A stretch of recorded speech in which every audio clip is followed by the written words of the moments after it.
topics that we just talked about concerning the digital divide. So, highlighting will be remote work, it will be sustainability, it will be AI for education, it will be accessibility gaps, it will be community participation and social media participation.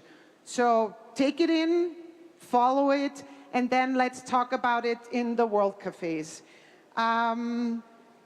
I will ask now the first extraordinary person, lady, woman, on the stage. It is Yemi Keri, and she is the founder of Hackabella.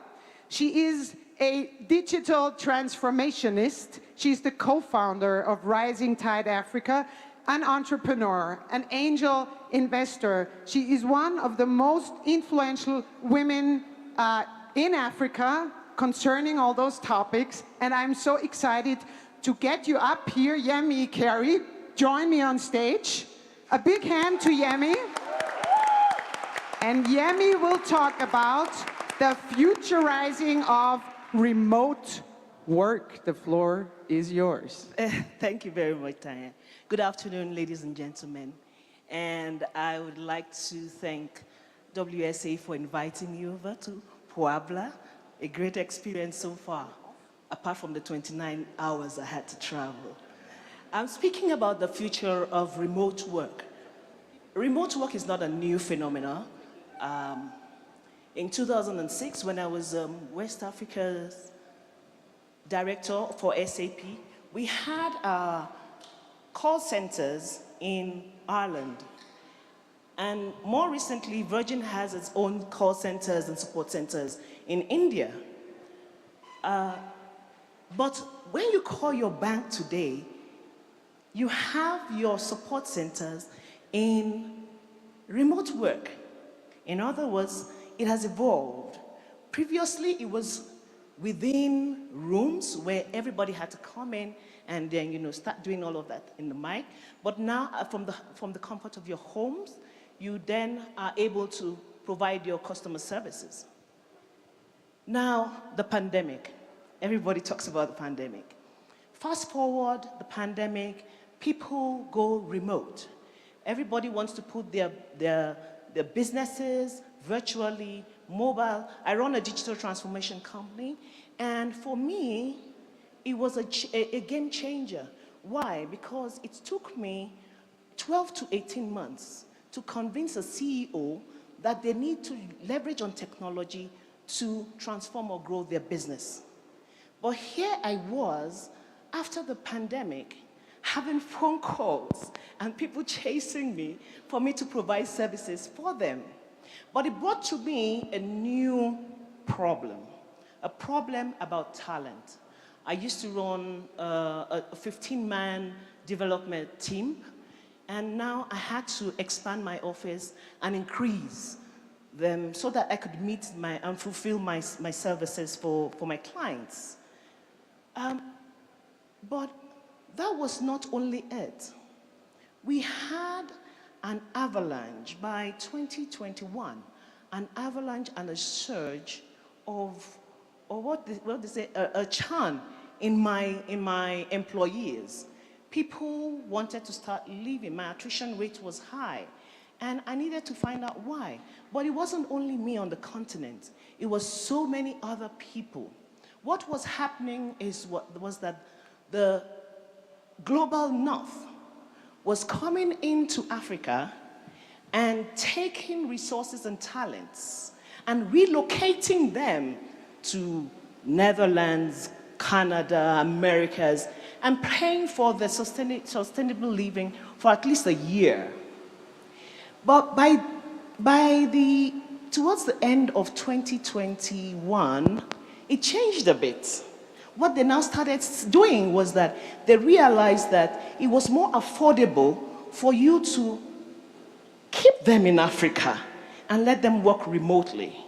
And so the millennials and the Gen Zs were very happy. They earn in dollars. The cost of living is very little for them. They have disposable income. They can afford to buy cars and do everything. while working in the global north. It was for us very distressing, and it is still distressing. However, it doesn't take away from the fact that remote work ticked off a lot of the issues that had to do with the SDGs. So the employees had a lot of options in terms of job opportunities. They were able to do the work-life balance. They were able to, carbon footprint went low, leveraging on global competencies to do their work. But for me, what was really bringing it to my doorstep was when Uzezi, my team lead, said he had to go. And I'm saying, you can't go. I don't understand all of this Python and React and all of these Java languages. You are the team lead. You have all of these people with you. How are you going to go? And so I decided that I was going to ask him and really find out what was making him go, because he was the highest, he was earning more than me in the company. And Uzezi told me, I need to, work better. My family is, I need to bring my sister from the rural to the urban area. I need to be able to buy enough food, and I need safety. And it dawned on me. He was talking about the basic needs. The basic needs according to Maslow's hierarchy of needs. I don't know who remembers that from Sociology 101. And I knew I didn't want him to go. So what did I do? I put on my sales cap and I went from the other side. Uzezi, you belong to a group of people that love you. You are helping us grow the business. If you go to this company, it's only tasks, and with these tasks, after the project is done, they will leave you. For me, you will become maybe even part of the company. I'll sell you some shares. And I had to appeal to all of that side of him. And of course, I won. He's still there today. But what am I saying? The future of remote work is highly dependent, in my opinion, on three things. One, what motivates or will motivate the workforce of the future. Because we have the millennials and the Gen Zs that we are dealing with.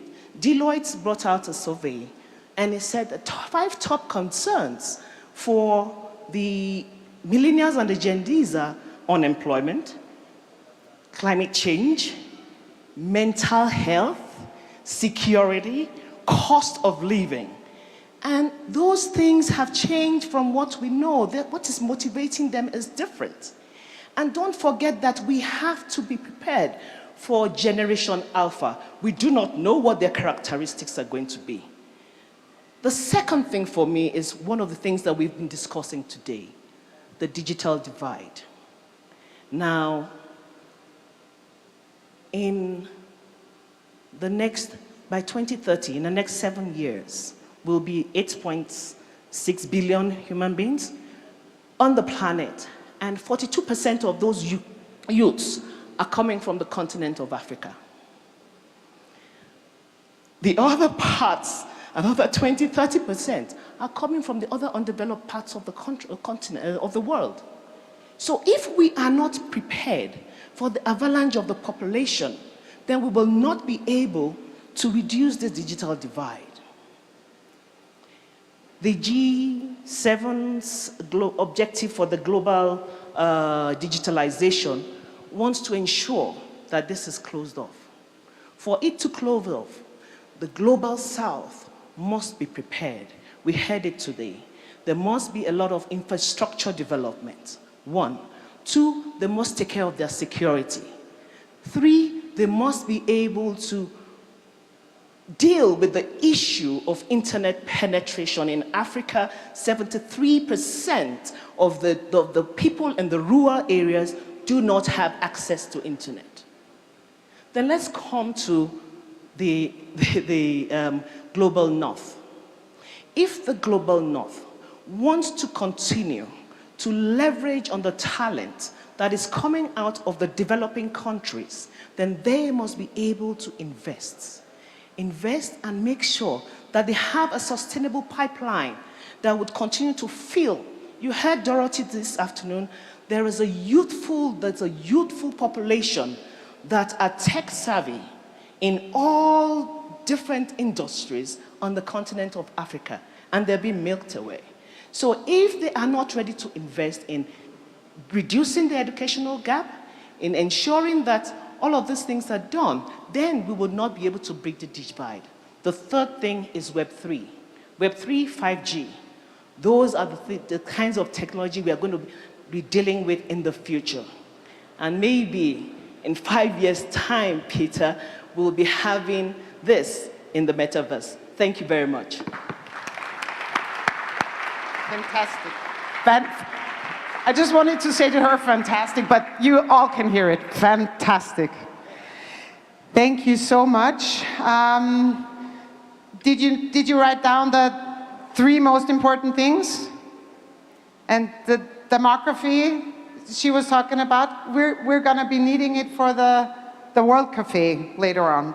So now I just came here and I left my notes down there.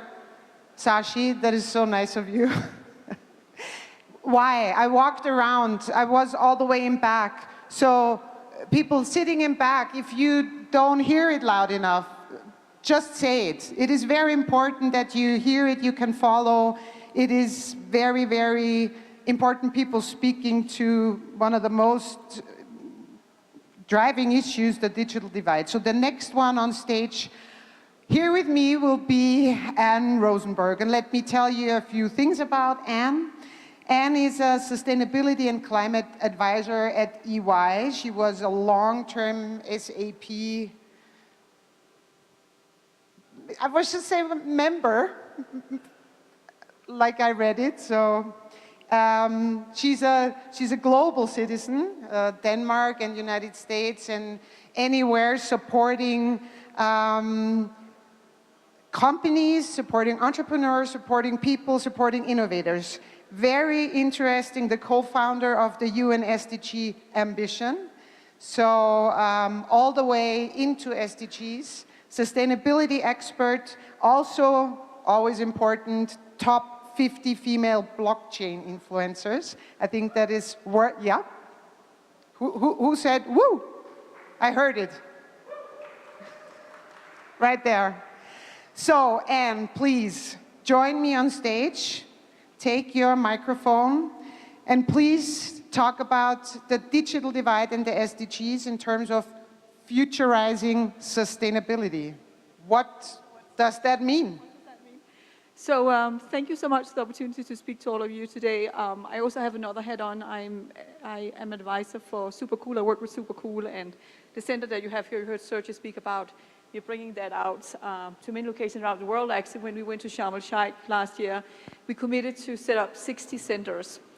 So it has been so enjoyable to listen and learn and be part of this for the last couple of days. And I happen actually to know some of you because I am very much involved with UN and entrepreneurship and sustainability for many, many years. I was one of those early adopters. So what I would like to talk about is really this incredible, unique opportunity that we have. And I remember in a roundtable conversation 2 days ago where there was people talking about, you know, we have become cool the last 2 years because we actually work with ESG and impact startups. And so what has happened is really that doing an impact startup is actually becoming the way to do a startup because ESG and sustainability has become the way you run a business. I remember I had the opportunity to move to Silicon Valley for around 10 years ago where you had startups and then you had sustainability impact startups. And it was the startups that the investors was investing into, and the sustainable startups, impact startups, really were struggling, and that was also what the conversation was about. So what I would like to talk about is really the evolution and what it means when we look at the digital divides. As mentioned, I have been part of this from the early days, and it has been very complicated to be a person who really was talking about sustainability, because it was more something that was nice to do than it actually was what we wanted to do. And as you heard from the person who was up on the stage before me, is that COVID was actually where it was the turning point where impact, climate, the health crisis, anything within sustainability became very key for businesses. But it is difficult. So when I say it's difficult and we look at technology, and as mentioned, I worked 21 years for SAP, and I was leading all the work we did with UN globally, and I built this SDG ambition, and which is the most used sustainability framework in the world today. Why did I create the SDG ambition? First of all, the 17 global goals is created by UN. That means that they're created for countries and not businesses. So we translated the 17 global goals into now 11 ambitions, which tells you exactly what to do from the ambition to measurement, where, in what process area, go from the business architect to the enterprise architect. Doing that work, I went in on the technology side because I'm a tech person, and I began to look at how do you actually really drive a hardcore climate agenda in a company? How do you actually measure the ESG? How do you actually run a sustainable supply chain, et cetera, et cetera, et cetera? This is difficult because historically, we did not build solutions for that. Historically, we did not have a lens that looked from an impact perspective. And that's the reason why you guys and everything that you're all about and working on has become so essential, because the biggest gap that we have right now in technology is within the sustainability field. If you look at the climate, in the climate field, first of all, there's a 75% technology gap in the climate field across all industries today.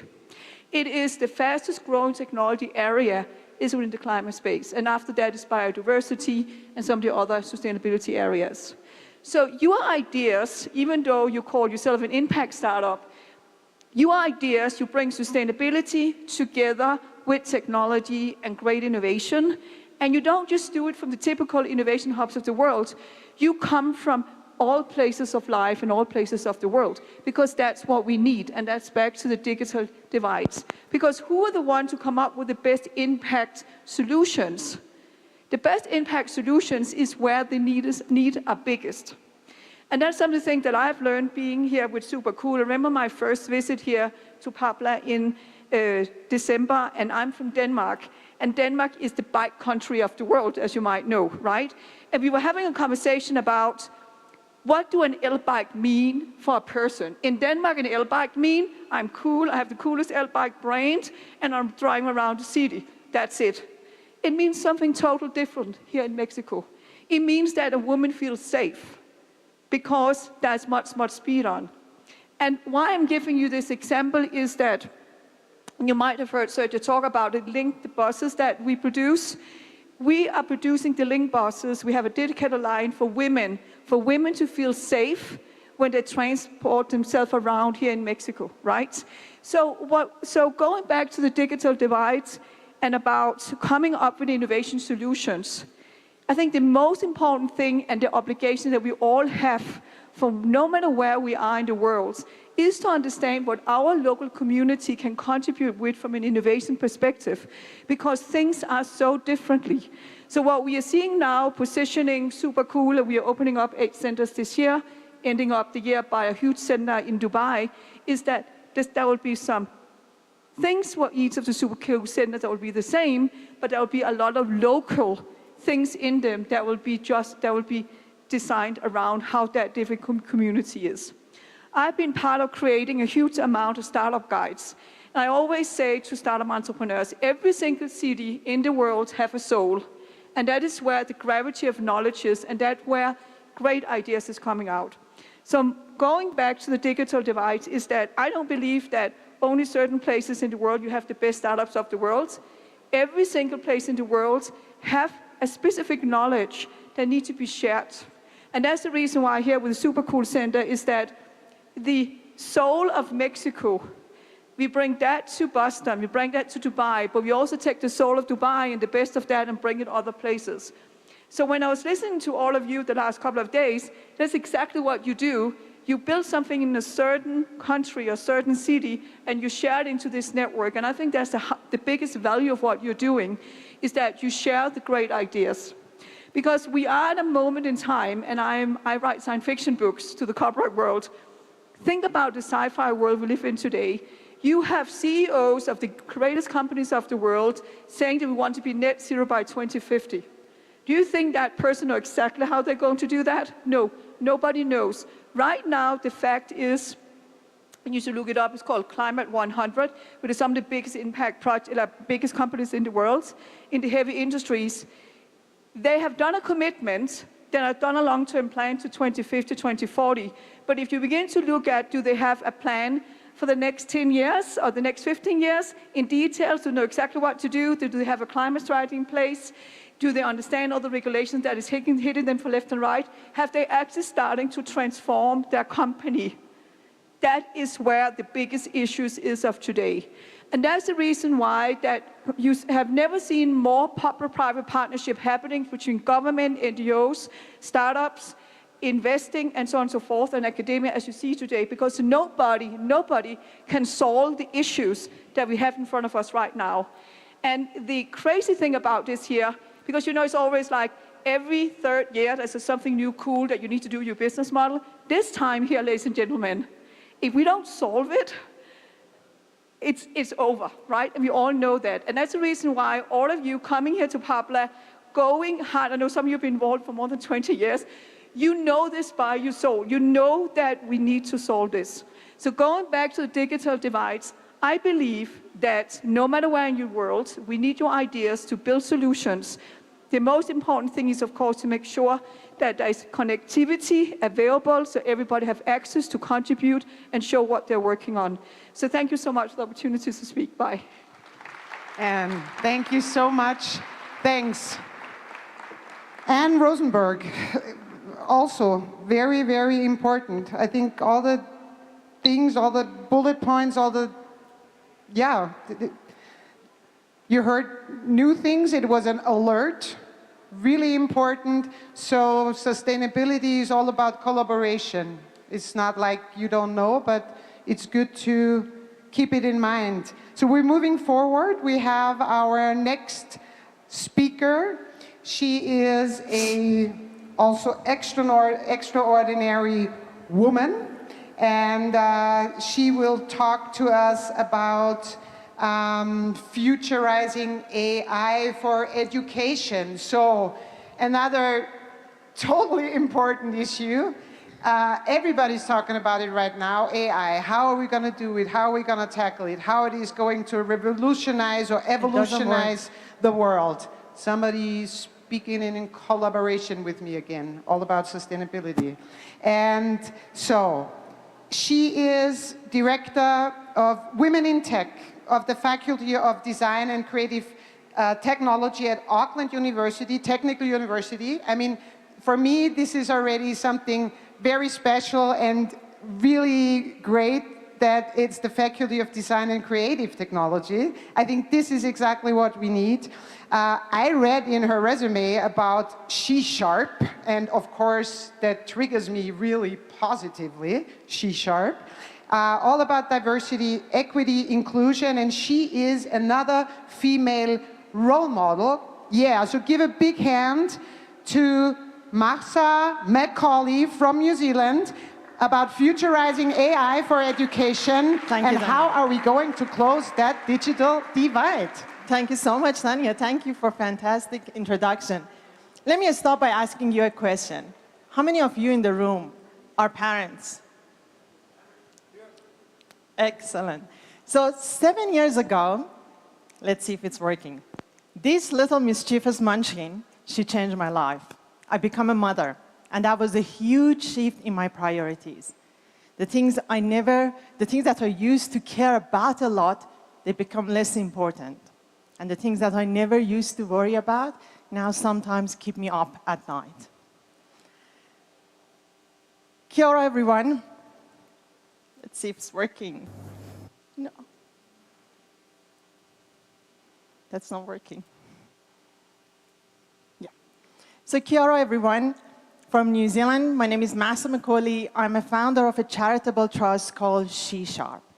She Sharp, it's a networking platform for advocating equality and inclusion and diversity in the technology fields. I'm also a professor in a School of Engineering, and my area of expertise is artificial intelligence and natural language processing. So today I want to talk to you about the impact of AI on education.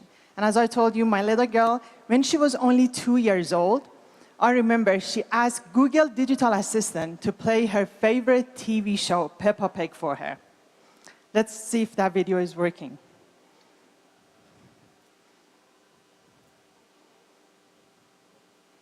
Can you play it from there? Please, thank you. Hey, Google, play Peppa Pig in Rhythm TV. This TV. Okay, Peppa Pig from YouTube, playing on bedroom TV. Look at that cheeky smile.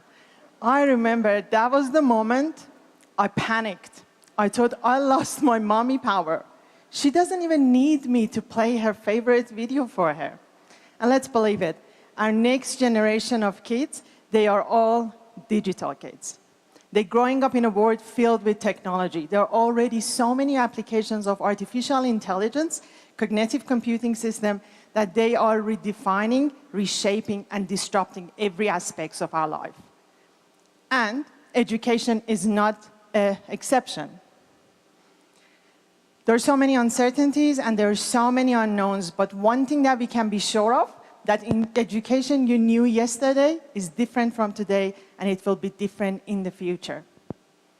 If you're someone like me following the news about ChatGPT, you notice that with the release of ChatGPT sparked so many conversation around impact of AI on education, and at the same time, a lot of concern and worries about how AI is going to influence our next generation of kids. Today at university, I can see so many students, they're using AI-based chatbot or ChatGPT to help them with their study. These tools particularly are really powerful for those that probably don't have access to traditional resources, or they prefer to study at their own pace. But there are a lot of concerns about learning. Wouldn't that impact their ability for writing? Wouldn't that undermine the whole education? But imagine a world where every student can access to quality education regardless of socioeconomic race or location. This is a vision shared by United Nations Sustainable Development Goal SDG 4, and it's proven to be very, very challenging to tackle. 200 million kids, they were out of school just before pandemic and COVID. And also only 60% of those, they manage to go to school, they get to actually finish up to the secondary level. 617 million students, they lack basic mathematics or literacy skills. Can you believe it? So how AI can potentially help with that and help us to progress towards this goal? One of the specific benefits of AI, it is personalized learning experience. What does that mean? It means that every student can get their own curriculum tailored for them based on their existing knowledge, based on their interests, and based on experiences. I think this is one of the ones that I'm hopeful that hopefully can help with the gender diversity in tech as well. I don't know about Mexico, but in New Zealand, only 3% of our 15-year-old girls, they consider tech as a career path.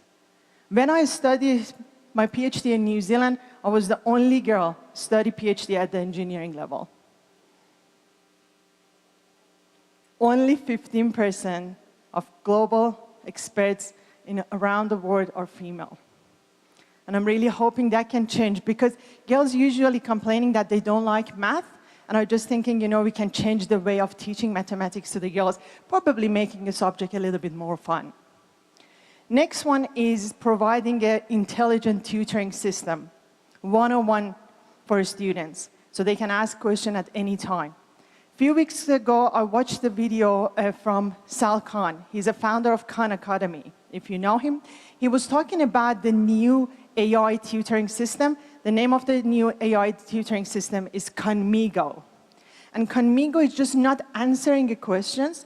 It actually helps a student to ask right questions to get to the solution. It helps teachers to understand the conversation with the AI, to help them and adopting all the exercises for them. And this is, I think it's a phenomenal. The next one is, we all know that the benefit of one-on-one teacher compared to the traditional, going to the big classroom. But the problem up until now, it was how can we scale it from 1 to 100 to million students? And I think probably AI is the solution. But we know, using AI in education, it's not without its own difficulty. I believe the combination of AI and education can be seen both as revolutionizing as well as avenue for cheating. It all depends on how they are used. If they're used properly, they can actually improve and enhance the quality and experience of learning. But if they're used to bypass the learning process, it can be constituted as a cheating. And I think here the key is strike a balance between promoting this technology, but at the same time providing right level of workshop training around academic integrity. This quote is by Daniel Schwartz, Dean of the School of Education at Stanford. He said, the biggest risk of AI in education is that it can make us really efficient in efficient practices. But the big question, will AI teachers ever replace human teachers? There's another quote by Scott Galloway. He said, you won't lose your job to AI, you will lose your job to someone who knows how to use AI. So if our teachers, they don't get on board, they don't upskill, they potentially may lose their job. But I believe there are so many other reasons that we still will see human teachers and not digital teachers in a classroom. The most important one for me is empathy. Our teachers, they show, they have this empathy, and we can't really see that in a machine just yet. The other things, our teachers, they don't just impart knowledge, they impart wisdom through experience. They tend to inspire next generation and motivate them. And I don't know any machine right now would be able to do that.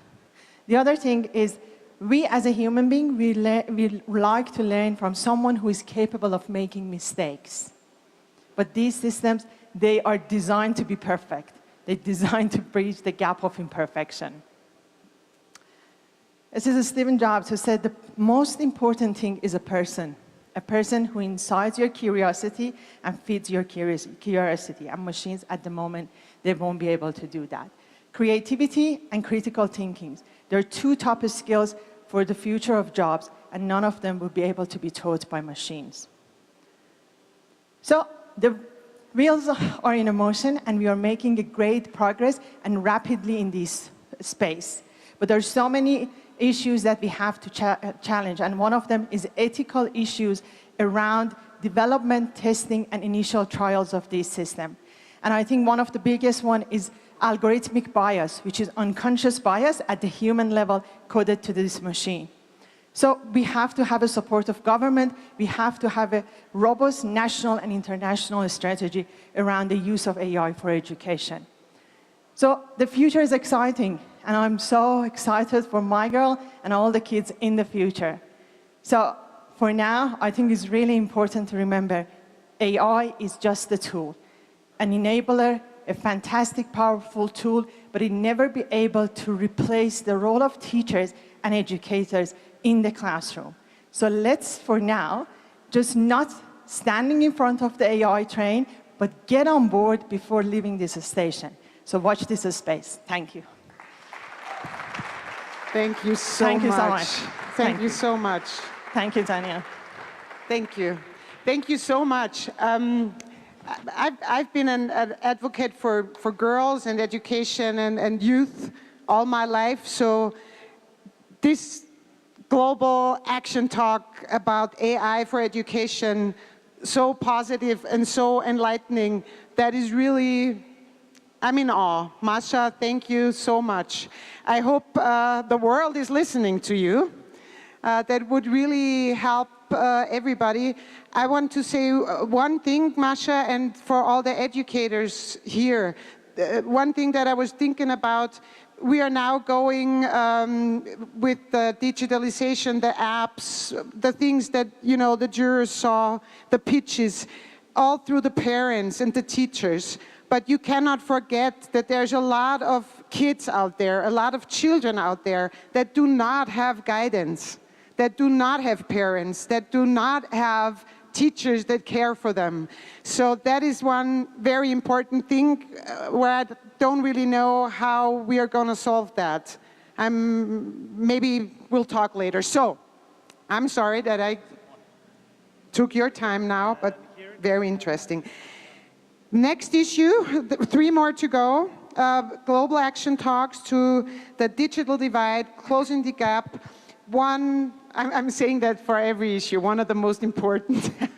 They're just all so important. That's the good thing about digital divide and closing the gap is accessibility. So how are you even going to be able to participate? How are you going to get your accessibility? Where are you in this global world, and who provides it for you? Often provides it for you means pays for you. So I guess we've already noticed that this is all an inequality thing that we're talking about, really, and we also need political frameworks. We heard that. So the sustainability advocate who says it's all about inclusion, it is a necessity and not a luxury, is a dear friend from WSA, from the global jury, a winner of all sorts and kinds of prizes, and he is the CEO and the overtaker and founder and whatever of I4T Global. And so I called to the stage for Futurize Accessibility Gaps, really, really important. My friend Sashi Vikramage, now from Australia. Thank you, Tanya. Hola, amigos. Buenos días.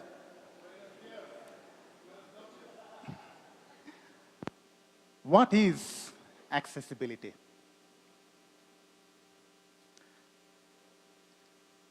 Is it the struggle faced by this little girl trying to reach her favorite cupcake, or is it a bit more complicated?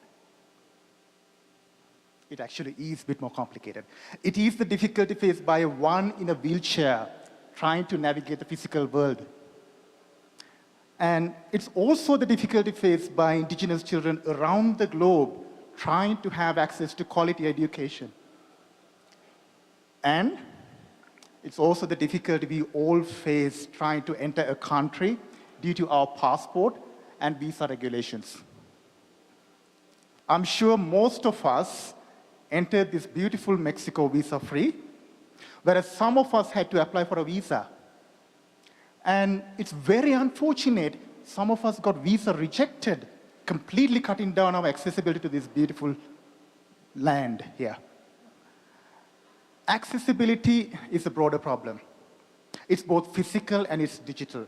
And if you look at accessibility from a digital perspective, we start seeing these digital gaps, or digital divides as we call it. And it's a horizontal problem. It is not siloed. It's visible across, visible across education, agriculture, and even healthcare, and many more. I want to tell you a story about my childhood. Yeah, that's me, just a couple of years back. Okay, so when I was growing up in Sri Lanka as a kid, internet, gracias, internet and access to computers was an absolute luxury. And I remember the very first computer that I had at home. It was an IBM Aptiva, and it had Windows 98 as the operating system. Now, I know for sure some of you here were not even born by the year 1998, yeah? At least some. And I was so glad to have had a computer at home because I remember not many of my friends had a computer, even in school. So I was so happy to invite all my friends to come home after school, play some games, and learn a little bit of coding as well. According to the Bureau of Statistics of Sri Lanka, only 5% of households had a computer by the year 2000. And I was so blessed to invite all my friends because I didn't want to be selfish. I wanted to share this. I invited my friends to use my computer as they wished. And little did I know, I was trying to bridge a digital divide. And the worst part about this statistic is, even by the year 2020, 2 decades after, only 23% of Sri Lankans have a computer at home. Many years passed by. I migrated from Sri Lanka all the way to Australia, and I was thinking, digital divide is something you find only in developing nations like Sri Lanka. Boy, was I wrong. It's very unfortunate. I even find it in Australia and in any other developed nation. According to the Digital Inclusion Index of Australia, 1 in 4 Australian is digitally completely excluded. Can you believe that? And this is even worse for low education, low income, and rural communities. This actually cuts down their access to basic services such as government services. Specifically, if you're in a rural area, it's a major catastrophe. According to a study done by the RMIT University, 90% of rural areas have slower broadband in comparison to urban areas. Now, I know the internet speed that we are used to today. I want you to think about it a second. Can you imagine how frustrated you are with your internet speed today? Now, can you imagine that being 90% slower? What would life be by then? But this is the reality. So digital inclusion, digital divide is not just a normal issue, it is a social issue. And there's a lot we can do as digital entrepreneurs. We have so much of power. I want to take 2 examples from WA7S this year. Bindi Maps and Stymie from Australia. Bindi Maps figured out that there is a major issue in our indoor navigation. These are things we don't even think about. And this problem is worse for people with visual impairment and people in a wheelchair. We are talking about hospitals, schools, airports, shopping complexes. And our favorite Google Maps, Apple Maps don't work precisely indoors. So this is why Bindi Maps combine GPS together with low-energy Bluetooth beaconing to provide specific indoor access routes and even wheelchair routes. If you look at Stymie, they figured out, based on a UNESCO study, 1 in 3 teenagers experience bullying. And that's the reality. And these youngsters struggle with the courage to say something when they experience or see harm. Stymie came up with a beautiful encrypted messaging platform targeting these school children, allowing them to reach out to authorities before it's too late. And this helps solving self-harm and even suicide.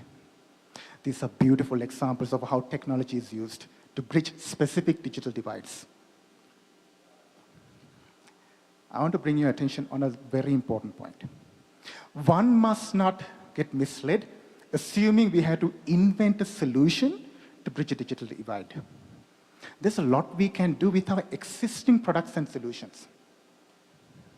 How many of you have heard of web and mobile accessibility standards? There are standards out there to make our products and solutions more inclusive. This is exactly what we do in our company, i4D Global. We have a dedicated accessibility roadmap.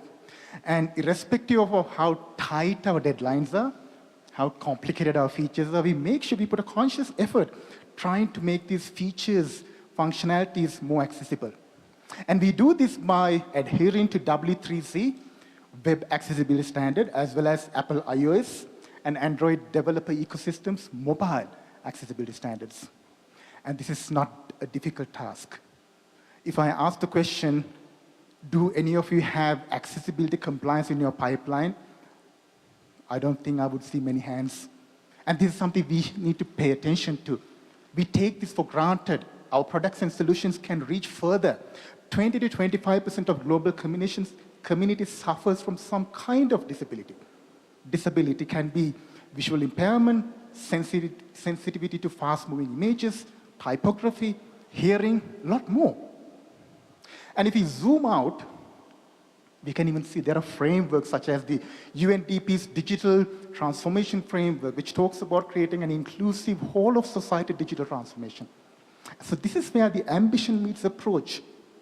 And there are frameworks out there. There are standards out there. It needs our attention.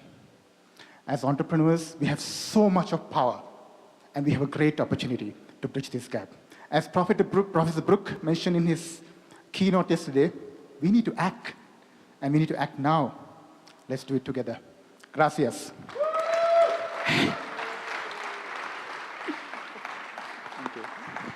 Wonderful. So well done. Sashi, woohoo! Fantastic. And everybody's thinking about, oh my God, if this would be a lot slower, the internet. Everybody's, I don't know, you don't say that from States, bitching about how the Wi-Fi is not all that.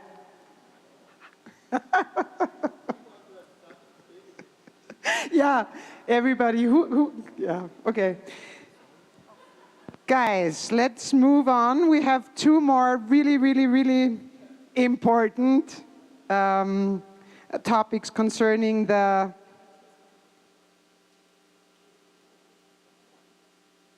okay. I just got instructions that Matthias is from Medellin. Okay, so Matthias, slowly get ready. Give me some time so I can drop in a few words myself. Okay, then we also most important, what Matthias has from Austria, who is getting slowly ready to come on stage, is telling us and talking to us about is something that is really important in terms of everyday use. So it is about futurize social media participation. I mean, we've had a lot of really important insights, high level, AI, remote work. How can we, talk to CEOs to roll out the remote work better, care about their workers, whatever. Social media, everybody just uses it. Everybody's just on it, in there, saying yes to the cookies, yes to the cookies, yes, I accept everything, yes, I accept everything, yes, I give you all my stuff for free, all the big companies, you can just have all my insights, everything. So, using social media, educating people about social media, educating youth about social media, that is very important. Matthias is from Super Social, and he's been doing this a long time, even though you don't see it. And it's all about digital participation. He's a storyteller, and we are going to hear what about this closing the digital divide, closing the digital gap, and what does social media participation have to do with all that? So this is going to be really important. Matthias, come on stage. The floor is yours. Thank you so much. Thank you so much. Thanks. Let's reshape social media. We are more connected than we have been ever before in this world's history. We had 8.1 billion people around the world using 5.4 billion mobile devices, spending an average time of 2 hours and 31 minutes every day on social media. If I look here, okay, Mr. Brook is on a device. Who else? Okay, a few people. Yes, I'm speaking to you. Very good, taking notes, super. But just imagine the power of social media, of the time it takes from us. 2 hours, 31 minutes on average per person every day. This makes 4.7 billion active social media users. And what is an active social media user? At least one active login or usage a month. If we look then even to the numbers of daily active social media users, it's even on roughly 80% of this number, which is incredible. So for example, 3/4 of every person living on this planet right now is using Facebook still every day. It's incredible. So one thing is though, another side of it. We all know that the internet can be a really ugly place as well. We see, and I'm not talking about colorful debates, which are very vital and important for our democracy. I think that is great. What I talk about is much more sinister. I mean, I talk about threads filled with hate comments and people getting overwhelmed by fake news and also low-quality content. And it's very hard to escape that. But is it really? Here's one thing. We decide what gets attention. By the things we put our attention in, these are the things we'll get more attention online. Very simple. This is how media works. There are a lot of hidden algorithms which determine what you click, what you share, what you like, and by what you click and share and like the most, you will get also more of that. Very simple.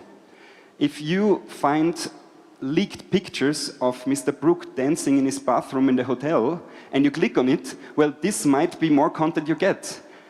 Versus if you don't want it, well, don't click on it. So, by the things we click on, we shape the culture of the internet. And there's a question also for you. Are you willing to sacrifice a little bit of this news attention, but to get a better internet? Together with the Technical University of Vienna and the Modul University, I researched and investigated the social media algorithms from Meta, from TikTok, from Twitter, and so on. And we found quite some remarkable techniques and filters they're using. These are quite complex algorithms which filters out and tracks everything you do. When you're online, where you are, which device you're using, how long you're there, which emotion you have while using the social media platform, how you react when you click on something, what you share, obviously. And this is basically the value of social media. Every interaction, you tell the social media platform what is valuable by your interaction. And the interaction can be as little as a 3-second stop on a social media posting. So if you scroll over things and you stop on something, that is an interaction. This is you telling the platform that what you saw was somehow relevant to you more than other things. If you go one step further and you click on it, another point of interaction. If you like it, another point of interaction. If you comment on it, 10 points of interaction. If you share it with somebody, you tell the social media platforms, this content was so valuable to me that I will take it and share it with my friends. This is the highest feedback you can give to a platform, 50 relevancy points. So you get the system, you're collecting points on the interactions you're doing. But here comes a big problem with it. Not everything we see online is necessarily positive or good. Even if we see something bad, we want to react on it and say, hey, that's wrong. But by this comment saying, hey, that's wrong, you're giving this person another 50 relevancy points or 10 relevancy points and so on. So give me a quick example. Let's call it President Grinch. He is making a tweet saying, all the elves are stealing cookies, and therefore Christmas is cancelled this year. Of course, what happens, all the elves, all the other people in the Christmas universe will start saying, no, that's wrong, no, come on. And we'll post a lot of comments on the tweet or on that Facebook or whatever posting saying how this person is wrong. And every single of that comments who meant to do something positive are actually donating their interaction points to a bad message, helping the Grinch, distributing the message all over Christmas universe. And that's super bad, because that's exactly not what we want. The best thing what we can do if we see something like that is to ignore it. yes, there should be someone who stand up. Maybe Santa Claus himself should come and say, that is not true. So one comment who corrects all the bullshit that we hear before, but the crowd and everybody else, the best thing they can do is ignore this posting, but instead create positive content on their own channels or donate their positive interactions on places which are valuable and good in the internet sphere. So I did an experiment for 1 year. So whenever I saw something online of whoever, what I didn't like, I went to a place of an NGO, of a social startup, and left a positive comment there instead. And you know, it happens quite often that you read something in the media, you don't like something, and you feel the little anger and frustration, but you can totally go to a WSA winner, for example, and post there, hey, I appreciate the work you do so much, because the negative things get so much attention, and the positive and good things and the positive stories get often so little attention. But again, this is something we can change very easily by donating our interactions to places of good. Also, I realized I curate events, TEDx events. We did an event for the International Atomic Energy Agency about science, called Science Not Fiction. I had to curate for months speakers and science applications. And suddenly, my whole newsfeed changed to scientific papers, to scientists, to even ads trying to sell me scientific sets and so on. And whatever event I do, sometimes it was about circular economy, my newsfeed changes on the interests I research the most. So again, our newsfeed reflects on what we like, what we see, what we share, and research. And again, it's in your hand to change these newsfeeds.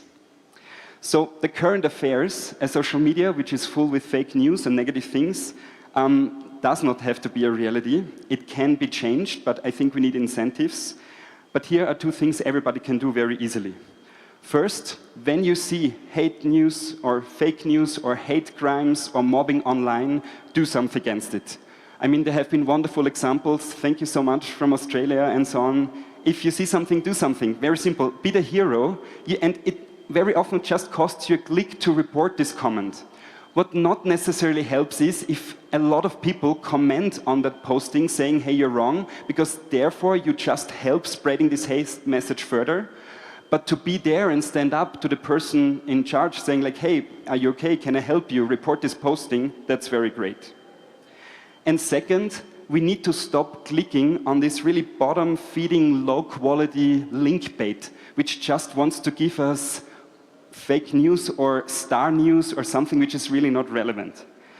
So if you see a politician who lies or a tabloid who spreads rumor, well, don't click on it. Donate your engagement instead on a place for good.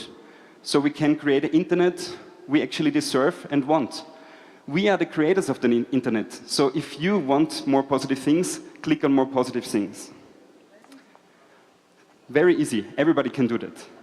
So I always say those who love the truth, democracy, kindness, and peace must organize and especially communicate as effectively as those who spread lies or try to foster conflict. And we have it in our hands to tip it from a more negative to a more positive world and create a very inclusive and constructive cyberspace. So let's remember one more thing. The internet is not something we get or which is done to us. The internet is something we create all together, and we can shape it every day. Let's create an online world that reflects the best of us and not the worst. And what better way of doing this than donating your interactions to WSA winners in this conference. Thank you so much. Matthias, yes. Thank you. Super social. Super social. If you want to connect, here's a QR code. Thank you so much. Here was the Super QR social, code. you know. Matthias, thank you so much.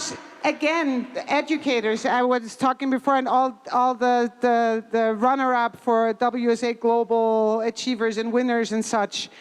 This should be the first introduction to every education stuff you have for kids and teenagers. How do you deal with the internet? How do you deal with social media, etc.? This is going to be, I don't know, one of the basic stuff you need to learn in order to be able to operate the world and not, go under. This is really, really good and interesting stuff, and it is right. It is a call to action, and we will have the next call to action in just a few seconds. A call to action: make it better.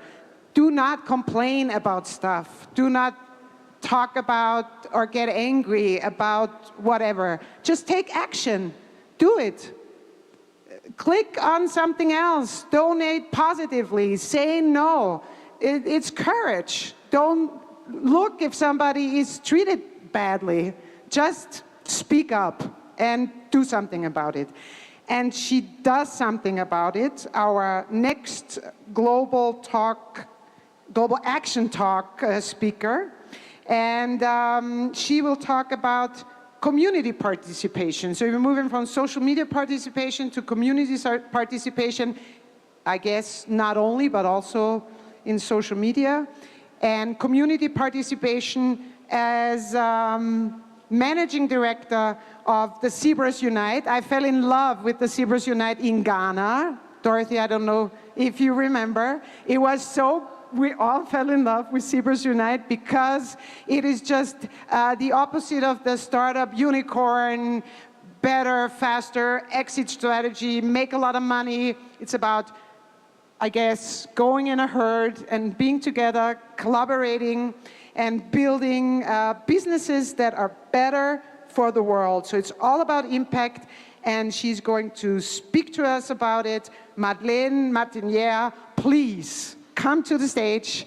Last talk, action is on. Do it. Yes, it is. Let's go. Hello, everybody.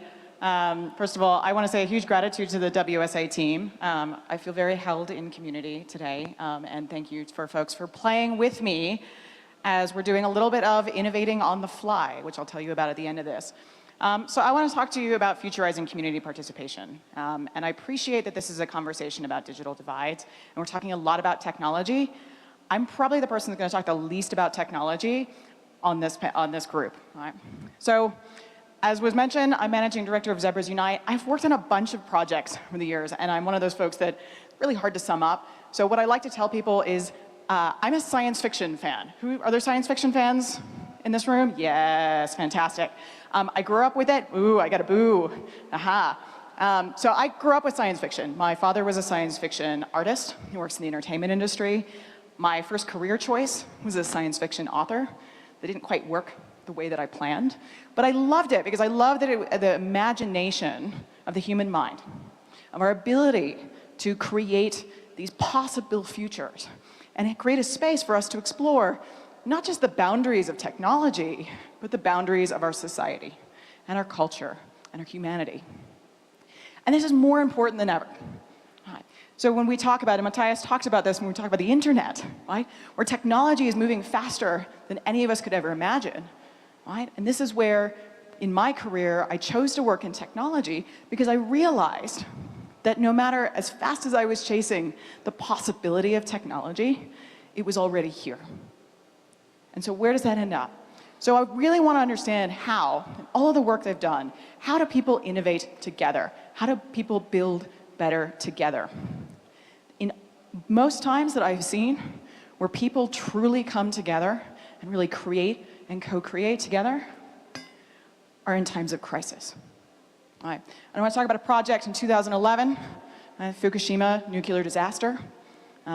Seems like eons ago. I worked with a group from all over the world who recognized that at the time, the government in Tokyo was telling people, and all of China and Japan were telling people to stay in their homes, and they were going to come with Geiger counters, and they're going to tell people when or not it's safe for them to leave their home in the middle of a disaster. All right? Not enough time. So this group of people came together. We're from all over the world. We said, that's not enough time. We can do this better. So we came together and we designed a device using Arduino as open source hardware, using open source software to figure out how, and shared the plans with everybody who would listen to be able to start creating a map of where was actually safe and not so safe to be. And people put them on park benches. They put them on cars and drove them around. They walked them around to get access to a map. So why on earth am I telling you about a project from 2011? Because they're still here. So now we have Ukraine. So now they are in Ukraine doing exactly the same thing. And what is interesting about this is it's preventative. You're seeing on the map, right? There's a couple little spots, right? But it's a preventative measure. And so that innovation that started in a time of crisis, and groups of people who are supporting their own communities are now stretching out outside of the confines of their own communities to support others. And we have to do this, right? Because now we are in the biggest rolling crisis that humanity has ever faced. I want to ask you a question. How many people think that we're going to achieve the Sustainable Development Goals by 2030? And if you remember back to Peter's presentation at the beginning of this event, how many people? Oh, that's so satisfying. I cannot tell you how many people not in these spaces still think that that's possible, right? And this is why, right?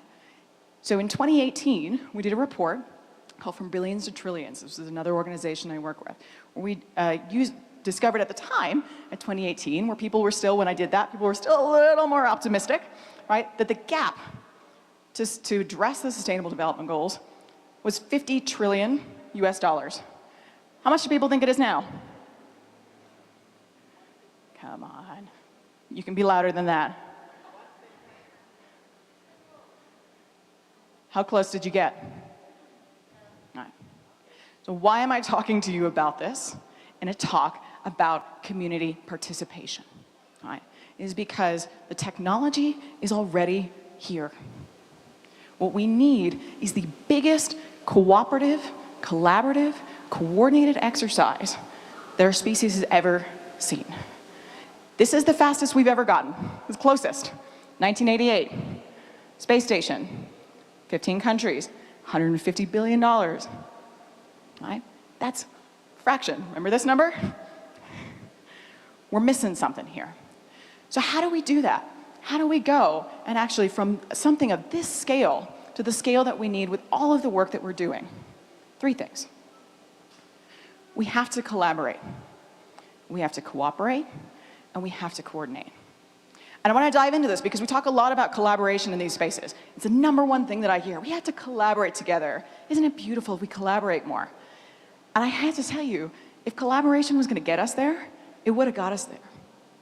And here we are, right? So we have to move farther from that. We have to push farther. And part of that is understanding the role that each of you play in a greater ecosystem. Whether you are a startup, whether you're running an accelerator, whether you're government, hold true to what you know how to do in your community and the role that you can play. You don't need to push out of that. There are plenty others who are doing that for you. And I'll use an example here in Mexico of a fantastic community organization working with fishers. And they're actually collaborating with fishers and researchers around sustainability and working with the fishers to develop an application that helps them track their logs of their fish catch, which is valuable for them so they can actually start doing data recognition and pattern recognition around areas that are no longer serving as well as they did. And the researchers are getting the data that they need to be able to support in creating more innovative solutions. And they're now looking at how to actually mobilize money between those groups in a way that is actually supportive of the fishers and not extractive. We have to cooperate. I am biased for cooperation. Zebras Unite transitioned into a cooperative 2 years ago because we realized that if we were going to do the work we were going to do, we were going to serve the entrepreneurs we were here to serve, that they had to be our shareholders as much of our stakeholders. Right? And moving from this language of beneficiaries, like they own this movement that we are building. Right? And there's so much innovation happening in legal forms right now that allow for that. And so that's part of why we made that move. And we have to coordinate together better. We talk about the action all the time in these spaces. But if we don't coordinate more effectively at scale, we're lost. And Sachi talked about standards. And I think standards are a perfect way to do this. Again, the technology is already here. How many impact investing platforms do we really need? And how much burden does that put on the entrepreneurs who are looking for funding and resources to apply again and again and again? So that's what we need to do. So I'm going to ask you 3 questions in your work, in your communities, at a local level and a global level. Whether you are an entrepreneur, whether you are government, whether you are supporting ecosystem, how is the work that you are doing mobilizing knowledge inside of your communities and out? How are you mobilizing people, right? The people in your community to actually work with you in creating these solutions and making sure that they are actually applied and used? And how are you mobilizing capital? And I'm talking about capital in a broad frame here, not just financial capital. There is social capital. I'm talking about cultural capital. Right? Expand the frame. How is the work that you are doing mobilizing capital in your community? And with that in mind, throughout the day, we're doing a little bit of this in person, sans technology. So think about those questions. Throughout the day, there is a table over there with pieces of paper. We're going old school, friends. Over there? Got pens, yep. Odetta's raising her hand, right? Look over there. It's like, you're gonna grab some paper, you're gonna grab a pen, you're gonna think about that. Over on that wall, right behind the beautiful folks over there you see asks and offers. You're gonna think, what is the knowledge that I can offer? What are the resources, the people in my network that I can offer? What is the capital that I can offer? What am I looking for? Stick it up there. Because what we want to see is an incredible group of people. We want to see how much of that mobilizing of knowledge, people, and capital we can do in this room right now. Because if we can do it in this room, with all the brilliant technology that is also being developed in this room, we can do so much more. Thank you. Thank you so much. Last action, shot, call, whatever. And this is going to be just writing something on paper and sticking it there. So I hope you all can do that with all the digital knowledge you have. Thank you so much, Madeleine. I want to ask you, why don't you all come on stage? All the speakers I had right now. I want to say thank you to all. Carrie and Matthias and Sashi and Masa. Please come on stage. Please, please, please come on stage and join me. Let's have one more picture. Yemi, Anne, I missed Anne, I'm sorry. Masa, Sashi, Madeleine, and Matthias. And then remember, I'm gonna hand over the mic to Nora and to Carolina and Woloch and Rossi, and Peter might want to say something too, but I was not briefed on that. So we are, oh, he's here for the picture. Just for the picture. I have nothing to say anymore. Woo! Thank you so much. Thank you for having me. You did a great, great, great, great, great job. So, Nora, Carolina Rossi, I love your name. Come on stage. And I say thank you. My name is Tanya, and I was happy to be your host. Thanks, Tanya. So task 1, close your laptops, put them in your bags, because now you need to work. Now you listened. Second task, when your laptops are in your bags, take your bag and go to a table where there are more people. So we need all the tables full, but less tables maybe. So everybody in the back, come to the front.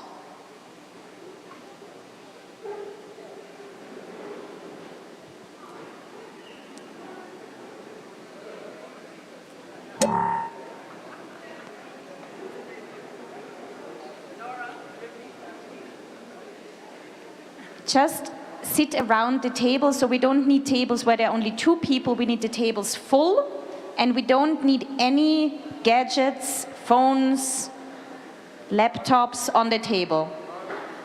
Garbage. The only thing that is allowed are water bottles. And the students in the back will help to bring now pens and paper for the World Cafe exercise.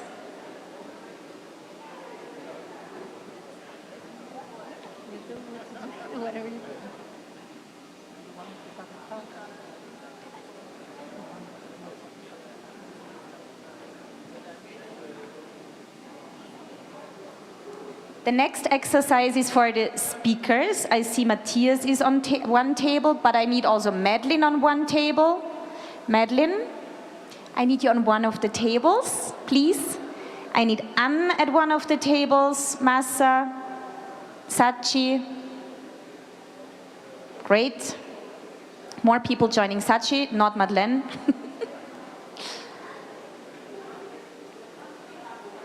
Yes, you can have Sachi at your table, but now we need more people at Sachi's table, and here the table around Madeline is completely empty, so we need more people here in the front. Good. The exercise, what we are doing is we heard about digital divides. The next session is about digital divides and local impact.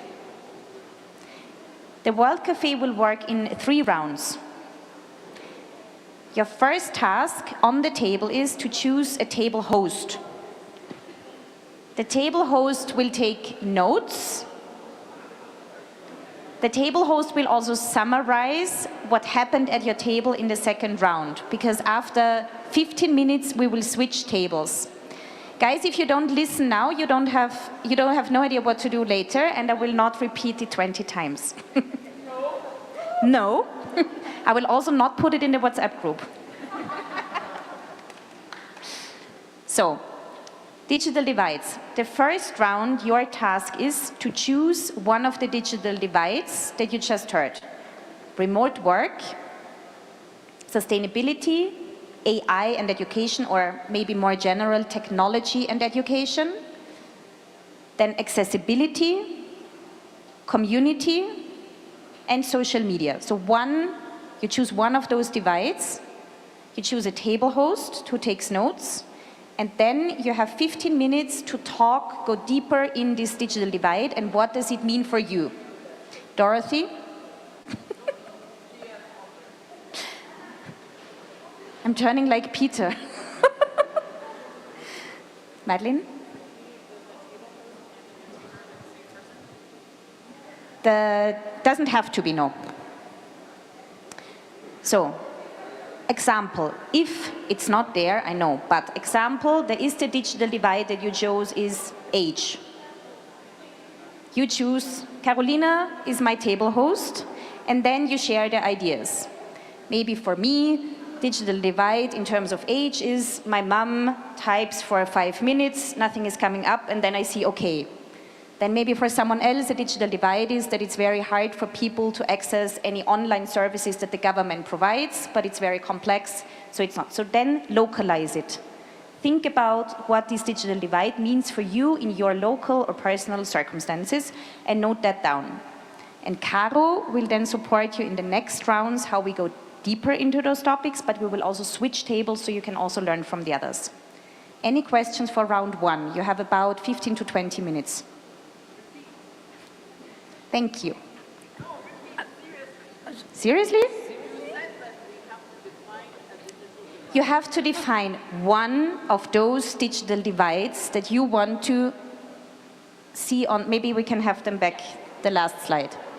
One digital divide that you work on this table, and you define the table host, and you discuss what this digital divide means for each and every one of you on this table, and you take notes. Okay. Start. No, Caro, sorry. I will add, yes, just that this is I think, one of the most interactive moments of the Congress, so take care of it, but also enjoy it. It is that you actually share whatever you're thinking, what you feel about it, and of course we also have the speakers. We have Matthias, we have Madeline, and I don't know, Sachi's there, so okay, yes, we have everyone, okay? I will take the second part, but that's it. Enjoy. Thank you.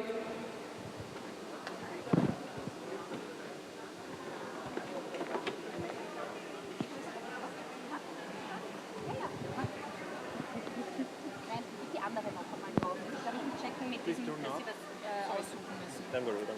Ja, perfekt. Ich würde gerne hier mal die Fragen.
Hello.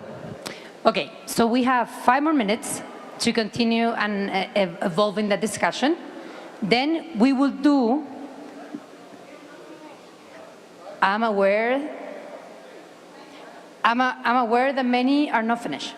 So we're just communicating that there are 5 more minutes, now maybe 4, from now on.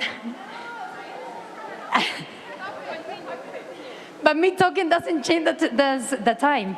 Okay, and then we would do one chain. So there would just be one chain per table, and we will move forward with the second part. Thank you.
Okay.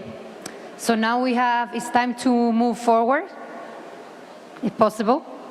Okay, perfect. To the second part, which actually focus on what could be done to actually close the gaps that many of you already identified, one. And then second, what would be your recommendations to solve this? Okay, so you have 15 minutes to talk about what can we do, how can you solve it, and establish the recommendations. Yes, we're aware that some of you already advanced faster, so great. Thank you. Really important, if any one of you would like to shift, to move to another table, this is the time. If you want to stay in your table, you can also stay.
be ready to, yeah.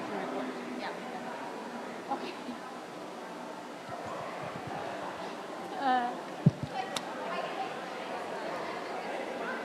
Hello. Okay, we have the last 5 minutes just to wrap up and be ready to report, as they told me to say. Now, to whoever wants to actually go on stage and tell what you came out to. Thank you.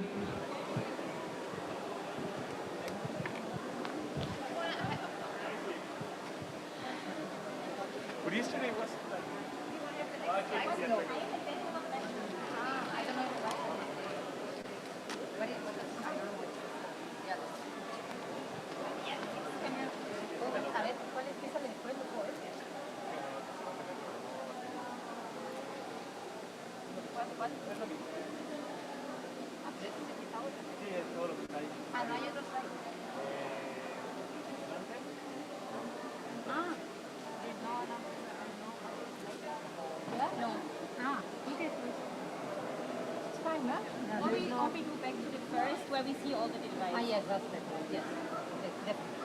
Yeah. Sí, sí, sí. Hay uno, hay dos más atrás que salen una lista. Sí, no, the one more. Sí, sí.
Okay.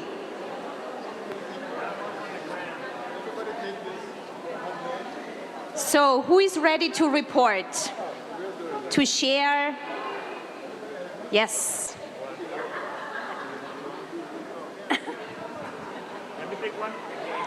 But we want to hear from a lot of tables, so try to have maybe your most important points and start by sharing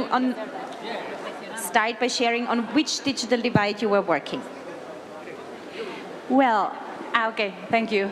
I think that we chose, first of all, two topics: community participation and accessibility, because we don't think those are silos, we think that accessibility in the terms of creating greater community participation, it's important at the designing stage in the world and also in digital technology. So this is our first question. The division comes from humanity and social norms. The first one is about geography, because sometimes we are talking about very high-tech solutions that sometimes overlooks urban and rural difference, so geography is important, and also socioeconomic level differences and access to tech and be capable to handle it or afford it. Also, the multicultural world we live in, it's important to acknowledge our multicultural differences when designing at a very early stage, and that is embedded with a really important perspective on gender gap, age gap when thinking about technology, particularly the digital world, and how minorities are excluded from, in reality, when you see demographic, minorities are the real majority. Thank you. Thank you, Maria. We have another table Only over one here. thing. Sorry, just one thing. Okay. We thought about a tool to have a sort of a certification that is going to call Equality Ensure, and the idea is if you got that thing, it's like made in your country, but it ensures that everybody was engaged when designing. Thank you. Okay. Thank you. So we go to this table over here. So welcome. Hi, so we're focusing on accessibility and the inaccessibility. What we saw was that we focused on a few problems. Those problems were network focused, trust focused, economic based, geographic, education, social, and language. And all that was related to our various projects and what we work on. In terms of solutions, we did hashtags. So we did 1 word, two words, 3 words per challenge. Network, we focused, we said our hashtags for solutions were local, simple, and relevant. Trust, our hashtags were mentorship, human, peer-to-peer. Economic was policy. Geographic was government, investment, incentives. Education was long-term, consistent. Social was considerate and value-focused. And language was multi-format, empathetic, basic, and engaging. So. Perfect. Thank you. Let's clap, no? Yeah. I have one table here. Digital divide, and then your key points. We spoke about community participation and sort of further to over there talking about further talking about inclusion and diversity. Basically, people are integral to everything, as we've heard today, even AI. But inclusion and diversity of people are integral in the creation and design of any of these products so that we can make technology that's accessible to everybody. And obviously, you know, one of the things, and I just love about being here, is that we exist in a world at the moment that is built around money and power. And all of us sitting here are here to disrupt that. So the accessibility in terms of inclusion and diversity is sort of what we concentrated on. So our personal thoughts and things that were close to us in the work that we're doing, gender diversity, companies taking responsibility, the LGBTIQAP+ community, all abilities, not disability, but all abilities. And all of this comes down to education, which was just spoken about a second ago, but teaching this young. So it's about actually teaching from a really young age, acceptance, kindness and compassion to all humans, and teaching it young. Not leaving out older and elder people, because as we become older, we become invisible. Also including them, as well as Indigenous inclusion, youth inclusion. So how to close the gaps? We obviously need companies involved who are going to help us change this money and power structure. We need to change these power structures, and starting education early. And I just saw it posted on the WSA site, humankind, let's be both. Thank you. Thank you. Thank you. So we have the next table here. Juan, key points and digital divide. Perfect. So we are focusing on sustainability, on the sustainability divide. The first thing, we we tried to rephrase what is the sustainability divide. And we talked about how we have to change the concept of the climate crisis and understand it as a human crisis, because and this part of the human crisis does not affect everybody at the same time, and it doesn't affect everybody equally. Most vulnerable communities and people in the most vulnerable conditions are being more affected by the climate crisis, right? But they are ironically not the ones creating the biggest impacts on climate. So I think we have to understand that. And we talked about from Nigeria to Mexico how, the seasons are changing. So now people in rural communities cannot plan for the rain, or how tourism communities are losing business. So how the climate and sustainability crisis are affecting on a human level. And now, how can we make a solution for this? And our key points is, first of all, we have to simplify complicated problems. Most people in our countries will never be able to grasp what a global climate crisis means, but we all can understand, for example, the problem of what happens if I use 3 or 4 or 5 plastic bottles a day, no? Or even more simplified, not going to these problems from a logical perspective, but from an emotional perspective. And we talked about an example in Mexico that everybody stopped using plastic straws because photos of turtles with the plastic straws up their noses became viral. And nobody knows how many plastic straws are created or thrown into the ocean, but knowing that it kills turtles stopped and actually changed the legislation. So start looking at the problems and sharing and educating from the problems from an emotional divide. We have to include everybody. It's not the corporations or the government or the people's fault. It's everybody's responsibility. And with this, we can start amazing and exciting movements. Thank you. We have the next table here. We have Maria, and what we'll do, we would do it, Maria will say in Spanish, and I will try to translate, right? So piece by piece. Okay. So the digital divide that you choose.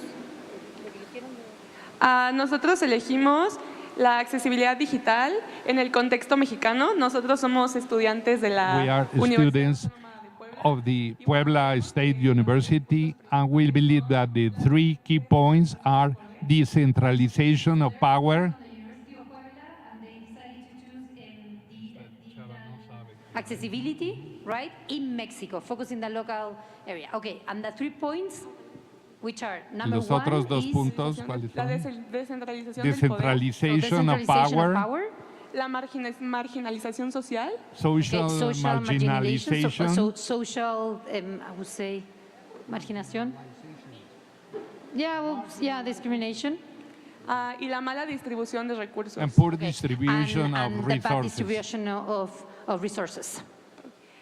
Bueno, nosotros pensamos que we en think el contexto that in mexicano the Mexican realmente no context, existe una accesibilidad there is digital. no digital accessibility. Because why? Partimos de estos 3 Because puntos. we start from La these key centralización de points. poder se encuentra en un Centralization grupo of power pequeño. is in a small The, group. the reason of this, why, is because the centralization of power is in just a small group. Y esto provoca And this pues la marginalización makes social de distintos social actores que marginalization viven of dentro del different contexto mexicano. stakeholders within the Mexican context.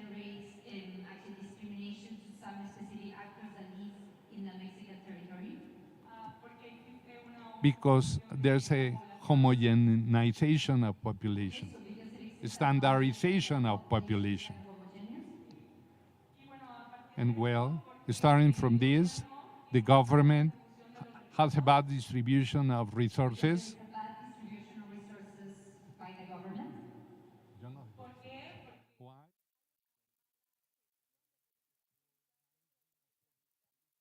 Mexican context.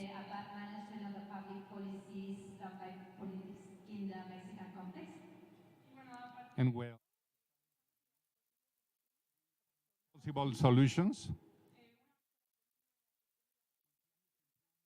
public policies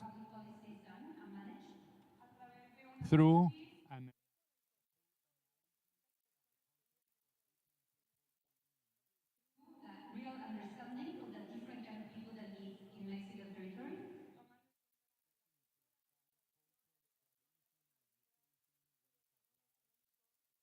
development,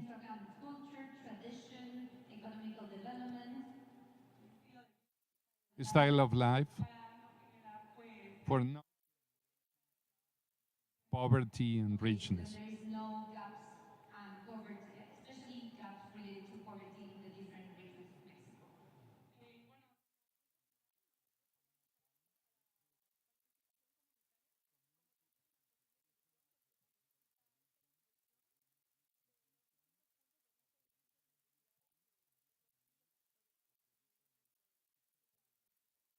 Mexican context. We also think that community participation is very, very important to be part of the solution to make this happen.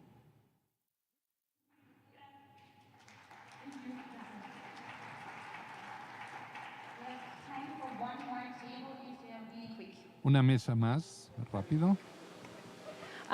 So yeah, our topic was about accessibility, and we started broad, and we discussed so many things, but when we understood that we are not politicians here, and we really want to kind of stop being practical and not to talk about what we can do, because it just makes you sad and drop things, but to talk about what we can do, and even we people being here. So we thought about accessibility and all these standards that are there, and all these platforms with billions of applications, which just doesn't engage or follow these standards.